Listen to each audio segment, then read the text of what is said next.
آپ نے دیکھا ہوگا کتنا ہی کمزور انسان ہے لیکن بہت طاقتور ہے، جسمانی طور پہ بہت ضعیف ہے لیکن بہت طاقتور ہے۔ جو کی روٹی کھانے والا جب باب خیبر اکھاڑ دے اور حیرانی سے پوچھے یا علی تم نے کیسے اٹھایا، تو علی یہ کہتے نظر آئیں گے میں نے اسے طاقت جسمانی سے نہیں اکھاڑا بلکہ طاقت روحانی سے اکھاڑا۔ اللہ نعرہ حیدری یا علی یا علی۔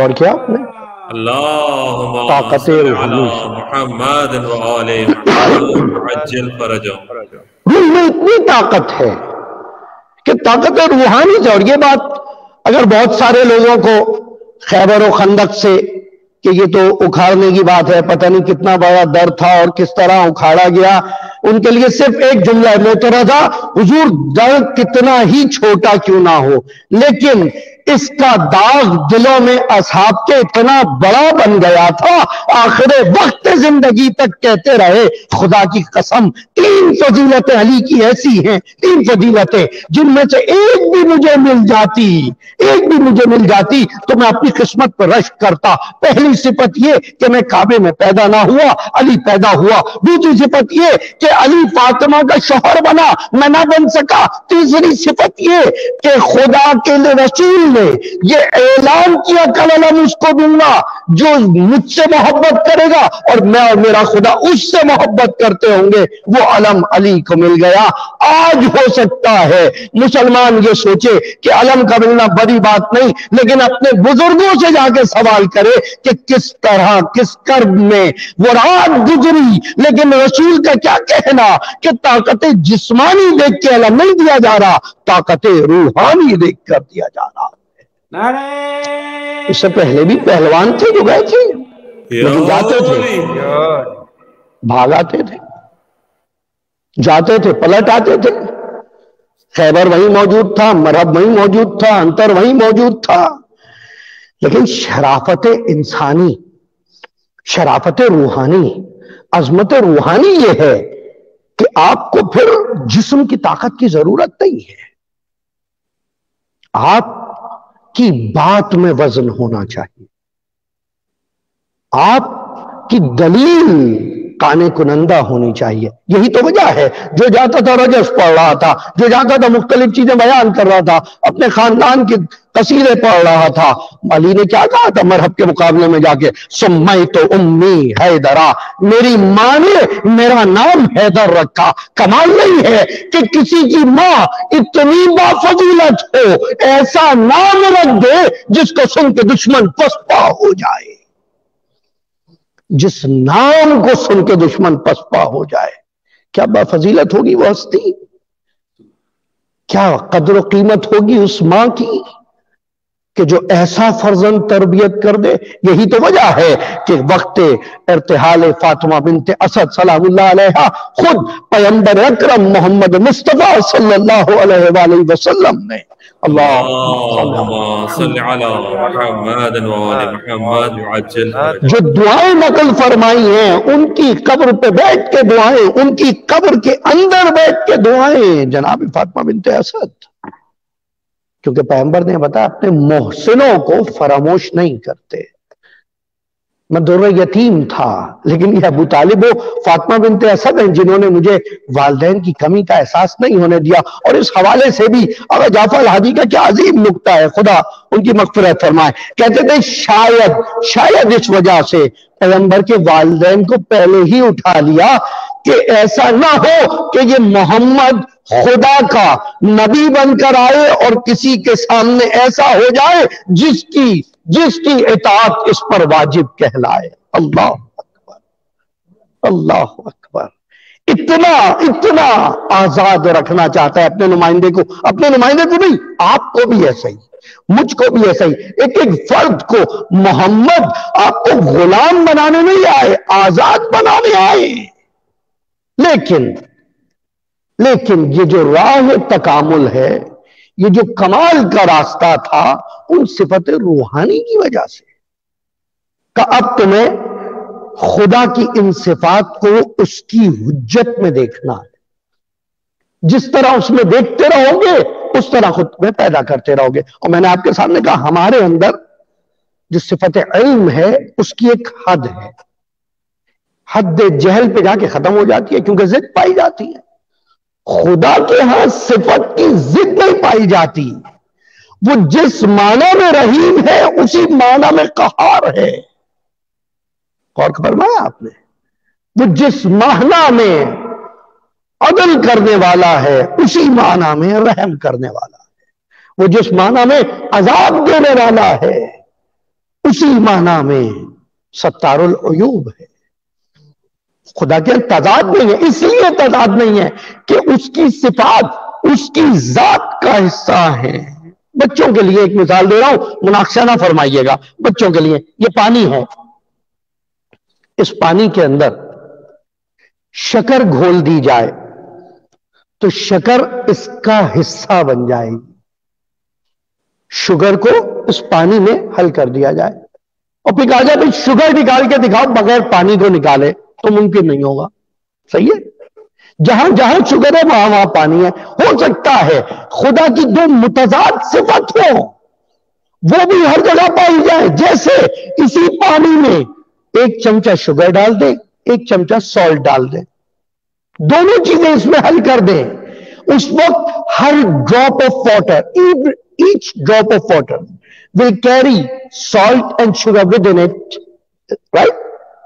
اسی ایک قطرے میں نمک بھی ہوگا شکر بھی ہوگی اور وہ قطرہ بھی ہوگا, اس لیے کہ اب اس کی ذات کا حصہ ہے. خدا کی تمام صفات اس کی ذات کا حصہ ہیں, لیکن چونکہ اس کی ذات تک پہنچنا مشکل نہ تھا اس لیے اس نے اپنے کچھ نمائندوں کو اپنی صفات دے کر بھیجا, اپنی کوالٹیز دے کر بھیجا کہ تم ان کو دیکھتے رہو اور اس پر عمل کرتے رہو. اب جو اس کی طرف سے شجاعت لے کر آئے تو پھر ان کی شجاعت بدن کی طاقت کی محتاج نہیں ہوتی. پھر ممکن ہے ساتھ رہیے گا کہ وہ قیدی بنے ہو, ہاتھوں میں ہتکڑیاں ہو, پاؤں میں بیڑیاں ہو, گردن میں توق ہو, کمر میں لنگر ہو اور سامنے بیٹھا ہوا حاکم ڈر رہا ہو اور زنجیروں میں جکڑا قیدی للکار رہا ہو.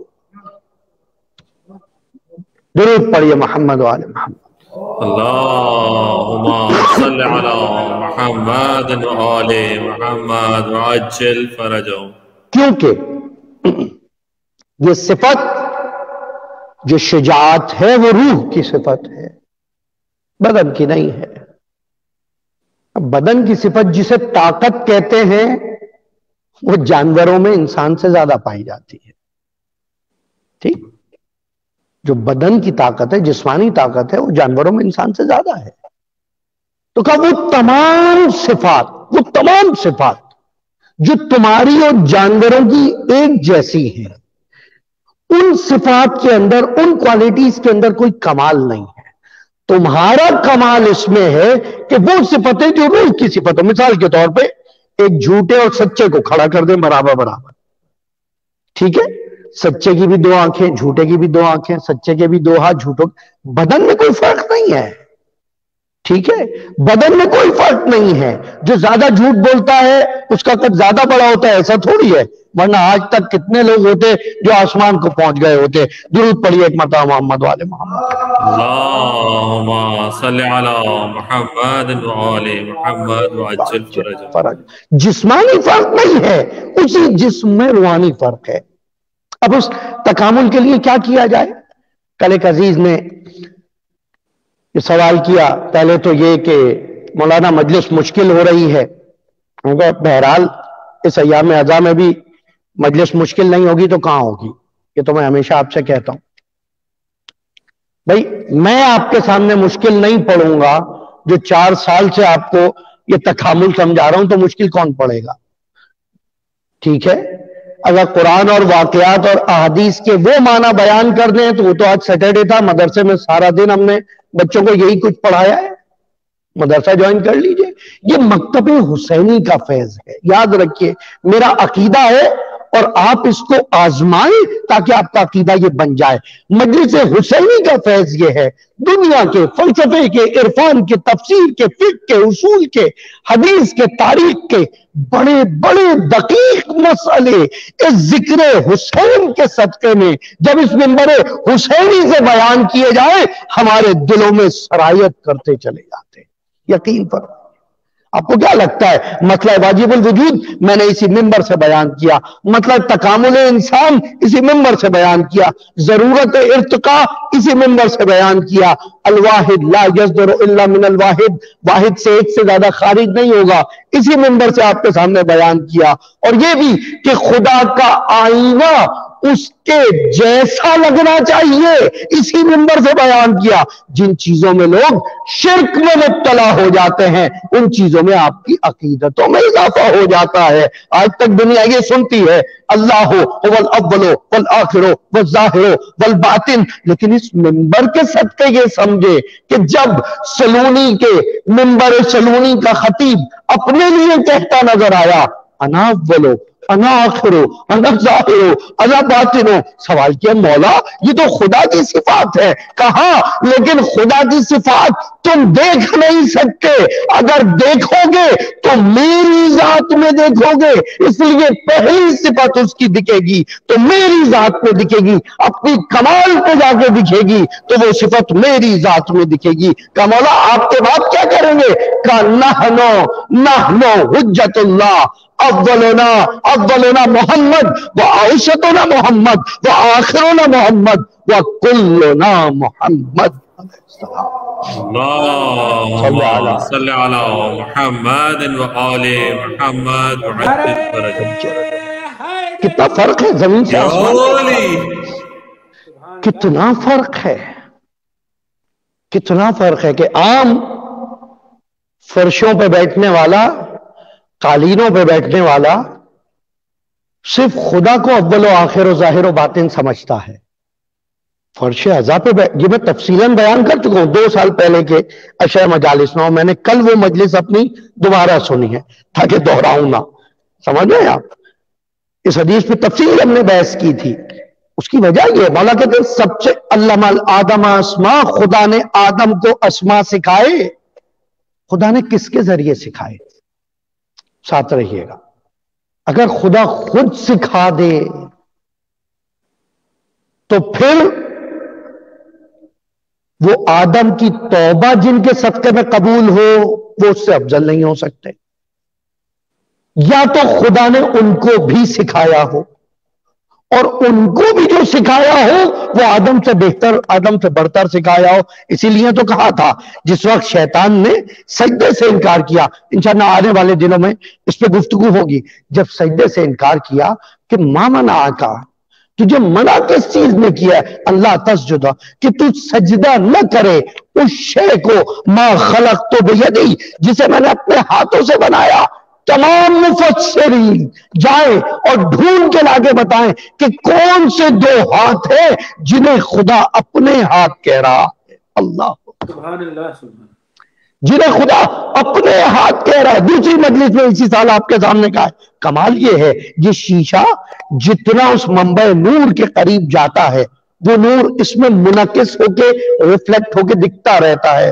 کچھ لوگ اسی آئینے کو، اسی مرر کو حقیقی سمجھنے لگتے ہیں، گمراہ ہو جاتے ہیں۔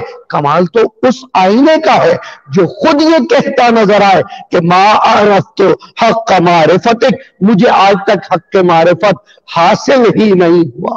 اللہ اکبر، اللہ اکبر، یہ پیغمبر کا قول تھا، ما عرفت کا، ہمیں حق معرفت حاصل نہیں ہوا۔ عزیزوں یہاں ایک چھوٹی سی چیز بیان کرتے ہوئے ظاہراً وقت کافی گزر گئے، آج میں نوٹ بھی نہیں کر پایا، ٹائم کو دقیق طریقے سے صرف یہ سمجھ لیجئے کہ 2 چیزوں سے آپ کسی ایگزسٹنس کا پتہ لگاتے ہیں۔ اپنا علم، آپ کا علم 2 طریقوں سے بنتا ہے، اگر کہیں تو مشکل کر کے بیان کروں، 2 طریقوں سے، یا برہان علمی کے ذریعے یا برہان لمی کے ذریعے۔ انا الف نون والا، یا برہان انی کے ذریعے یا برہان لمی کے ذریعے، لیکن مشکل کرنا میرا ہدف نہیں ہے، بہت آسان کرنا چاہتا ہوں۔ کبھی آپ ریزن سے کوز پہ پہنچتے ہیں، کبھی آپ کوز سے ریزن پہ پہنچتے ہیں۔ اور آسان کر دوں بچوں کے لیے، کبھی آپ آگ کی گرمی سے یہاں پہنچتے ہیں کہ وہاں آگ لگی ہے، ٹھیک ہے، آگ کی گرمی سے کوز سے ریزن تک پہنچتے ہیں جو کہ آگ ہے۔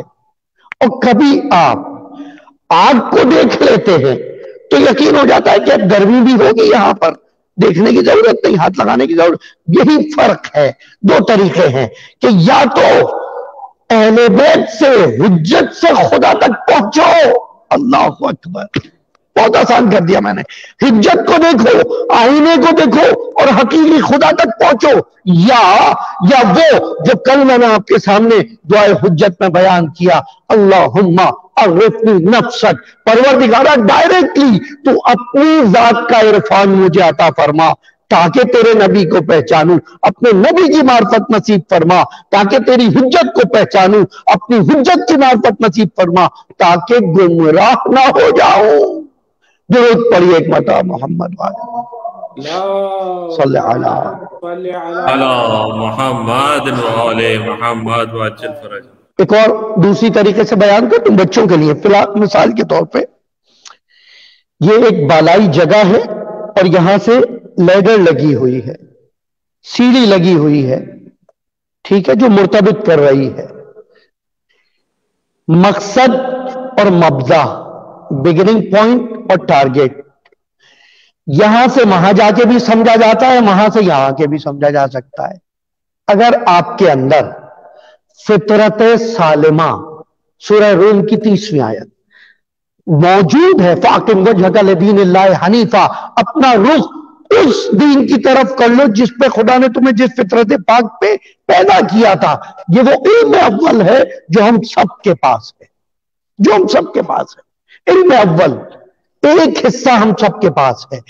یا تو وہاں آ جاؤ اور وہاں سے حجت الہی تک پہنچو، یا وہاں نہیں پہنچ سکتے تو عام لوگوں کے لیے تو یہ ہے کہ اثرات کو دیکھو اور اثرات سے مؤثر تک جاؤ، ٹھیک ہے، ریزنز کو دیکھو اور ریزن سے کازز تک جاؤ۔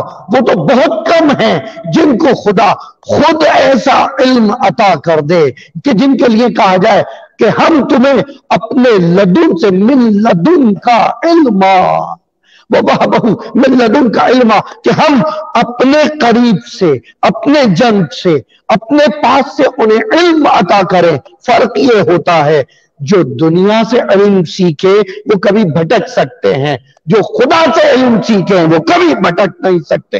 درود پڑھیے ایک مرتبہ محمد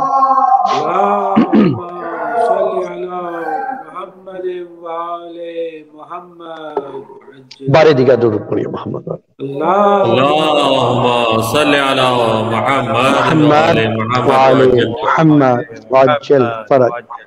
بس یہ ایک کمال و معرفت، کیونکہ انسان میں کمال کی گنجائش ہے۔ الحمدللہ آج اس بارگاہ محمدی کی پہلی مجلس میں ہی کمال کی گفتگو ہو رہی ہے۔ انشاءاللہ خداوند تعالی ہمیں بتصدق محمد و آل محمد اس راہ تکامل کو طے کرنے کی کوشش، طے کرنے کی ہمت اور طے کرنے کی سعادت نصیب فرمائے۔ دیکھیں جب وہاں تک پہنچیں گے نا، آپ دیکھیں پیغمبر کے پاس کتنے لوگ تھے، وہاں سے علی تک کتنے آئے، علی کے بعد امام حسن تک کتنے آئے، مولا علی کے بعد امام حسن اور امام حسین تک کتنے آئے۔ جب حسین کے اصحاب جمع ہو گئے، جب اصحاب حسین جمع ہو گئے، کربلا میں امام حسین نے اپنے اصحاب کو دیکھتے ہوئے ایک عجیب جملہ فرمایا، خطبہ دیا گفتگو کرتے ہوئے، پھر مولا فرماتے ہیں یا ایھا الناس، سنا اصحاب کو رہے، بتا سب کو رہے، یا ایھا الناس ان اللہ جل ذکرہ ما خلق العباد الا لیعرفوہ، خدا نے اپنے بندوں کو بنایا ہی نہیں ہے مگر یہ کہ معرفت حاصل کرنے کے لیے۔ اللہ اکبر،